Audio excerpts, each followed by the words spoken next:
Hello friends, आप लोग कैसे हो? आशा करती हूँ कि आप लोग बहुत अच्छे होंगे और आपकी दिवाली बहुत अच्छी मनी होगी। तो आज का जो मेरा टॉपिक है वो 12th हाउस पे है। 12th हाउस बर्थ चार्ट का एक हाउस होता है। आपके पास अगर आपकी कुंडली है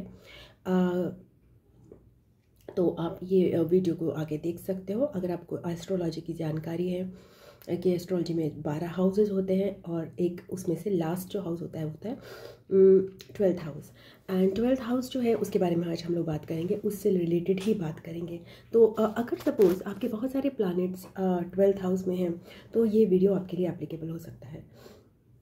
अगर आप 12th हाउस पर्सन हो तो 12th हाउस क्या होता है? 12th हाउस इज़ अबाउट जो अर्थ से रिलेटेड रियलिटीज़ नहीं, it's about illusions, it's about intuition, it is about Akashic things, that means space element के बारे में है, out of the word experiences के बारे में है, आइसोलेशन के बारे में है। तो बहुत सारी चीज़ें जो वर्ड से रिलेटेड नहीं है ना, आउटवर्डली रिलेटेड है। Maybe it is also related to near death experiences लोगों के होते हैं जो। सो 12th हाउस एनर्जीज जो कि रियल नहीं लगती हैं, सर रियल लगती हैं, इल्यूजन लगती हैं। आप ऐसे ही अगर बहुत सारे इसके बहुत हर हाईएस्ट पॉइंट भी हो सकता है, बहुत लोएस्ट पॉइंट भी हो सकता है। एंड हाईएस्ट पॉइंट्स में हो सकता है स्पिरिचुअल पर्सन हो जाएं, बहुत ज़्यादा गुरुज हो जाएं एंड समाधि में चले जाएं। एंड लोएस्ट पॉइंट ये हो सकता है कोई इंसान पागल हो जाए। हाईएस्ट पॉइंट में दुनिया में बहुत जाना जाए और लोएस्ट पॉइंट में हो सकता है कि वो जेल में पड़ा रह जाए। सो इतना ज़्यादा एक्सट्रीम्स में हाउस जा सकता है बिकॉज इस हाउस की कोई बाउंड्रीज नहीं होती हैं। और बिकॉज बाउंड्रीज नहीं होती हैं, अर्थ पे बाउंड्रीज बहुत ज़रूरी हैं। अर्थ में हमें अपने आप को ग्राउंड करना बहुत ज़रूरी है, वरना लोग हमें पागल समझेंगे, इज़न्ट इट, हमें इल्यूजन में समझेंगे। बिकॉज हम इस हाउस में ना कितनी भी चीज़ें एक्सेसिव में जा सकती हैं, कोई लिमिट्स नहीं है। सो क्या होगा, राहु की एनर्जी बहुत एक्सपैंड कर जाएगी, बहुत ज़्यादा इल्यूजन्स आ जाएंगे। तो आपको ग्राउंड करना ज़रूरी है। तो ये तो खैर मैं इसके बारे में बता रही हूँ, बट 12th हाउस को ग्राउंड करने के लिए 6th हाउस की एनर्जीज चाहिए होती है। 6th house is grounding, 6th house is अपनी प्रॉब्लम्स पे वर्क करना। तो अब अगर आप अर्थ पे हो, आपको जो भी प्रॉब्लम्स वर्क करना होता है, हमारी प्रॉब्लम्स हो सकती है, एनिमीज़ हो सकती हैं, हमारे कंपटीशन हो सकता है, हमारा रेंट हो सकता है, हमारा डेट हो सकता है, हमारा डिजीज़ेज हो सकती हैं एंड हेल्थ हो सकती है। तो अलग अलग प्रॉब्लम्स, रूटीन्स हो सकते हैं। तो अलग अलग basic day to day problems जिनसे हम डील करते हैं बाय हर लॉजिक, उसके लिए हमें ग्राउंडिंग चाहिए होती है, उसमें प्रैक्टिकल मेथड्स चाहिए होते हैं। ओके, ये प्रैक्टिकल हाउस है। 6th house is very much practical house. तो अगर हमें 12th हाउस की एनर्जीज को बैलेंस करना होता है तो 6th हाउस हमारा स्ट्रॉन्ग होना बहुत ज़रूरी है। और अगर नहीं है तो हम उसको कर सकते हैं। ओके, सो अगर आप बहुत ज़्यादा तो आप देखोगे, फॉर एग्जांपल मैं एग्जांपल लूँगी, आजकल बहुत सारे लोगों को आप देखोगे डिमेंशिया हो रहा है। अरे मतलब क्राउन वो क्या कहते हैं, उनको बहुत जल्दी भूलने की बीमारी हो रही है। कुछ लोगों को तो मेरी फैमिली में 60 साल में हो गई है, कुछ को 70 में, एंड इतनी प्रॉब्लम आती है बिकॉज वो सबके नाम भूलने लगते हैं। वो I am not talking about schizophrenia, I am talking about a very general rampant problem right now. Schizophrenia भी है एक चीज़, ये वो भी 12th हाउस की ही प्रॉब्लम है। अनमैनेज्ड 12th हाउस या एफ्लिक्टेड 12th हाउस जिसे आप कह सकते हो। ओके, तो जैसे कि डिमेंशिया के पेशेंट से सब कुछ भूल रहे हैं, तो अगर कहीं ना कहीं अगर 6th हाउस उनका प्रोमिनेंट कर दिया जाए तो you can deal with the 12th house. Because problem क्या होती है, वो अनरूटेड और ज़्यादा होते रहते हैं और उड़ते रहते हैं और बाउंड्रीज उनकी लूज हो जाती है और सबकॉन्शियस में चले जाते हैं। So everything is going in extremes for the case of dementia patients. But आपको फिर से वापस उनको ग्राउंड करना है, वापस लाना है। यू कैन जस्ट डिनाई कि देखिए आप हमारा नाम भूल रहे हैं, आप गलत हो, आप सही नहीं हो। इस तरह की कम्युनिकेशन पे कोई असर नहीं करती है। उनके रूटीन्स को ग्राउंड करना बहुत ज़रूरी है। तो बहुत ब्यूटीफुल, ये तो खैर छोटा सा मैं आपको बता रही हूँ, मैं कभी इस पे वीडियो बनाऊंगी। अब आते हैं एक जो मैं डिस्कस करना चाह रही थी, एक बहुत अच्छी मूवी अ ब्यूटिफुल माइंड। ये इसी टॉपिक, इसी हाउस पे बेस्ड मूवी है। इसमें जो प्रोफेसर होते हैं, मैथ्स के प्रोफेसर हैं जिनको नोबेल प्राइज़ मिला है, जॉन नैश। एंड ये 12th हाउस पर्सन थे। मुझे नहीं पता इनकी वो क्या है, बट मुझे इंट्यूटिवली पता है कि 12th हाउस में इनके बहुत सारे प्लैनेट्स स्ट्रॉन्ग रहे होंगे because he was a very good mathematician.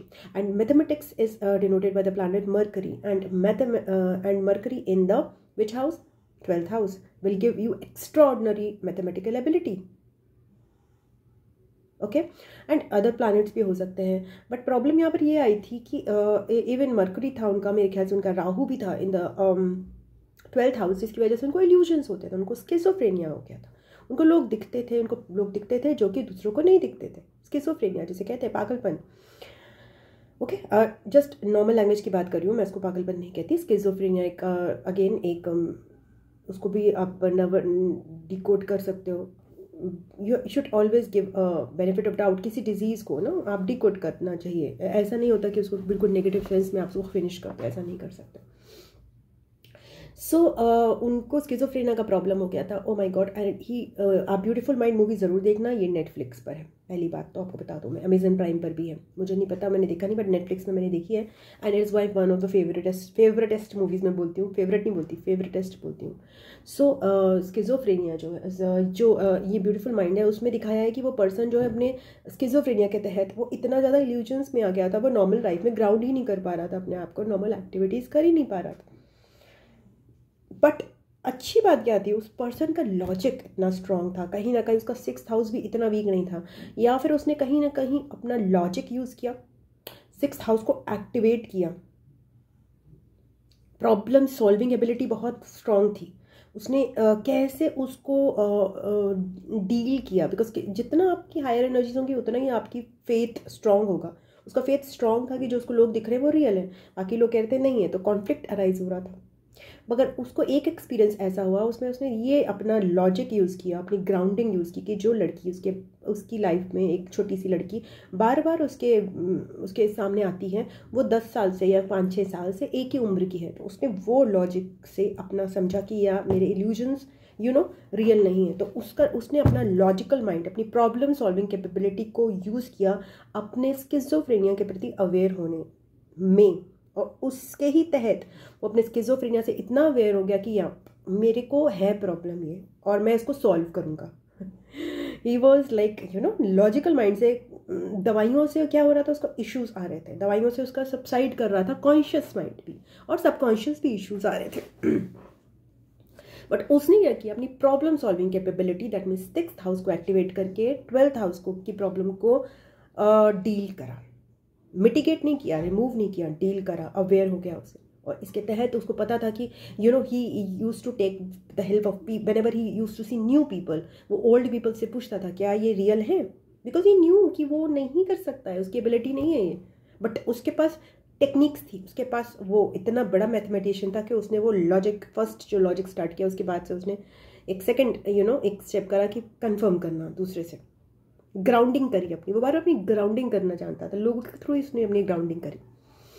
When you are a 12th house person, आपको ग्राउंडिंग करनी बहुत ज़रूरी है, बिकॉज आपको इश्यू आ जाता है कि रियल क्या है, अनरियल क्या है, सच क्या है, झूठ क्या है। कभी आपको पूरी दुनिया झूठ लगेगी, और it is like dreams with in dreams with in dreams वाली सिचुएशन। बट एक 12th हाउस पर्सन को बहुत ग्राउंड करना ज़रूरी है। तो ये मूवी, अगर आप 12th हाउस पर्सन हो ज़रूर देखना, अगर नहीं भी हो तब भी, अगर आपको लगता है कि आपको इल्यूजन्स सताते हैं, आपको कुछ इस टाइप की इश्यूज़ हैं, मेंटल इश्यूज़ जिसमें आपको इल्यूजन्स रहते हैं, डिप्रेशन रहता है, स्किज़ोफ्रेनिया, या फिर कोई जो भी कुछ भी इसी तरह के विजन्स टाइप की कुछ इशू है, आपको इशू है, या फिर आपकी इंट्यूशन स्ट्रॉन्ग है, आपकी साइकिक एबिलिटीज़ हैं, तो उसको भी ग्राउंड करना बहुत ज़रूरी होता है। हमने सुना होगा साइकिक्स को हमेशा कहते हैं अपनी एबिलिटीज़ को ग्राउंड करो, अदरवाइज़ क्या होगा, हवा में चली जाएंगी एंड उसका रिजल्ट नहीं आएगा, बिकॉज अर्थ में प्रोड्यूस करने के लिए आपको रिजल्ट प्रोड्यूस करना पड़ता है। एंड अ ब्यूटीफुल माइंड में उस पर्सन ने रिजल्ट प्रोड्यूस किया और उसको नोबेल प्राइज़ मिला। अल्टीमेटली उसने अपने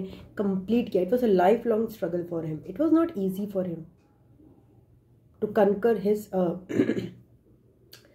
तो स्किज़ोफ्रेनिया, बिकॉज हर आपकी जो सबसे बड़ी जो गिफ्ट होता है वो आपका सबसे बड़ा लाइबिलिटी भी बन सकता है, बिकॉज बड़ी चीज़ है ना, वो बड़ी चीज़ आपको बड़ी बड़ी तरीके से टैकल भी करनी पड़ेगी, आपको बड़ी रिस्पॉन्सिबिलिटी भी आएगी, उसकी रिस्पॉन्सिबिलिटी थी उसने।